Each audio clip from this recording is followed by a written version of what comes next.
zao kununua bando, kuwaangalia na kuwasoma amesukuma nini. Lakini yeye ukisoma, yeye kule anatiliwa fedha. Kwa hiyo kimoja kinachowasukuma ni shida ya maisha. Kule waliko hawako sawa, kuna shida ya maisha. Sasa kuna wale ambao pia hawana shida ya maisha, wako pazuri, wanalipwa na hao wanaotaka hayo yatokee, lakini wamekosa uzalendo tu, wamekosa uzalendo tu, na ukiwatizama vizuri si wa Tanzania kamili. Kwa hiyo it doesn't matter whether Tanzania inaungua haiungui, yeye ana nafasi ya kuwa nje, si Mtanzania kamili, hana shida hizo. Kwa hiyo hili jambo lilipangwa kwa uratibu mzuri, lakini hebu tuangalie sasa wale waliolipanga na kudai wana madai kwenye hili. Nianze na wenzetu wa vyama vya upinzani. Kama nilivyosema kwamba hawa watu waliishiwa nguvu, maneno ya vijana waliishiwa power, na waliona kabisa mbele kwao sio kuzuri, na kuingia kwenda. Hawa watu wana frustration zao huko nyumbani kwao, lakini wanataka kujificha na kusukuma lile dude kwa watu. Huko waliko hawako sawa, wanapambana wao kwa wao ndani, wamemeguka wao kwa wao ndani, wamemeguka wanasiasa wakaenda vyama vingine, wanaharakati wakabaki. Kwa hiyo wenyewe kwa wenyewe huko ndani hakuko sawa, wasitulaumu sisi, ni wao wenyewe huko ndani. Kwa hiyo kasoro walizo nazo huko wanataka kuzisukuma huku kwetu. Hakuzuiliwa kuingia kwenye chochote. Ni hawa ambao mwaka 2020 mpaka 2023 nilifanya kazi kubwa ya kuzungumza nao, nikanyosha mkono wa rehema, njoni nyi wa Tanzania, njoni tukae tuzungumze yetu, twende vile tunavyotaka. Nikaunyoosha vizuri, nikidhani na wanyooshea watu wa Tanzania ule mkono wa rehema, na wataupokea, tutakuja tukae vizuri. Ni hawa niliowakuta nje wanasafa, hawana shilingi mkononi, wakaomba sana kuja kuniona, nikawapokea, tukazungumza, hawana hata shilingi.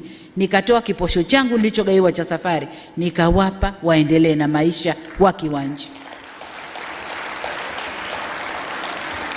Ni hawa walionambia sawa tutarudi, lakini tuna kesi. Nikawaambia kesi nitazifuta, njoni tukae tuzungumze, tujenge nchi. Na wamekuja, baadhi yao wamekuja mikono mitupu, hawana kitu. Tukatoa fedha zetu kuwapa waanzie maisha hapa Tanzania. Sasa nataka mumpe cheo mtu wa aina hiyo, alionyoshewa mkono wote huo wa rehema na mkono wa upatanishi. Yeye kaja, yule aliyemnyoshea ndo wa kwanza kumkashifu, kumtukana na kugeuza mambo, kuichafua nchi. Huyo mtu anaitwaje? Hii si tabia ya Watanzania. Wakati ule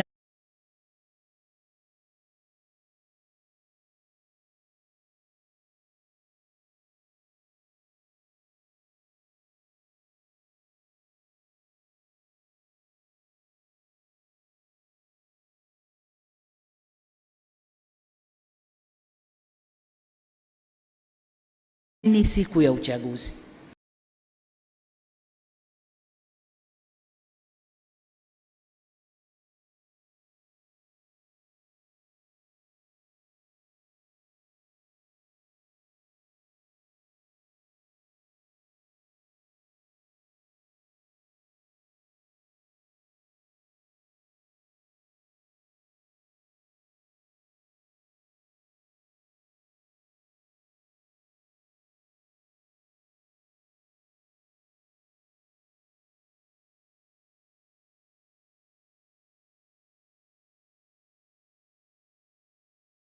Hiyo sio siasa. Kwa hiyo ndugu zangu, niseme kwamba madai yoyote waliokuwa nayo chama hiki cha siasa au vyama hivi vya siasa hawakupaswa kutumia njia ile kudai kwamba sasa tukae na kwa masharti tuzungumze ili na wenyewe warudi kwenye terms. Hapana, haikuwa hivyo. Lakini kundi la pili, tuangalie vijana. Vijana wetu hawa wameingizwa njiani, wakaimbishwa wimbo wasiojua. Wanadai haki. Haki gani? Hebu avutwe tu kijana pembeni, wewe uliingia unadai haki. Hivi ni haki gani?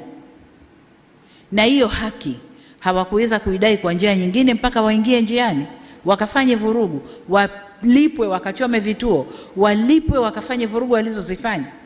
Hiyo ni haki gani? Lakini jengine wanalobebeshwa, wameingia njiani eti kwa ugumu wa maisha. Astaghfirullah. Turudi kwa Mungu tustaghfiru.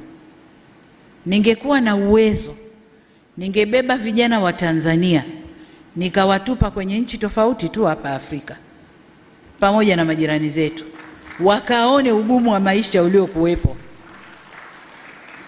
alafu waseme kwamba kwao Tanzania ni pahala pema.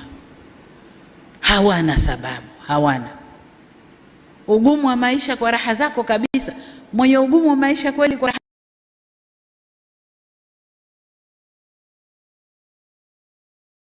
maisha kwa raha zako kabisa. Mwenye ugumu wa maisha kweli kwa raha zake kabisa ataingia njiani akaimbe oyoyoyo. Huo ugumu wa maisha.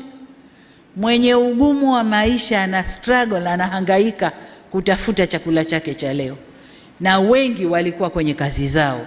Wale wana ugumu wa maisha. Wengine hawakuwa na ugumu wa maisha, walikuwa wana sababu zao wenyewe. Kwa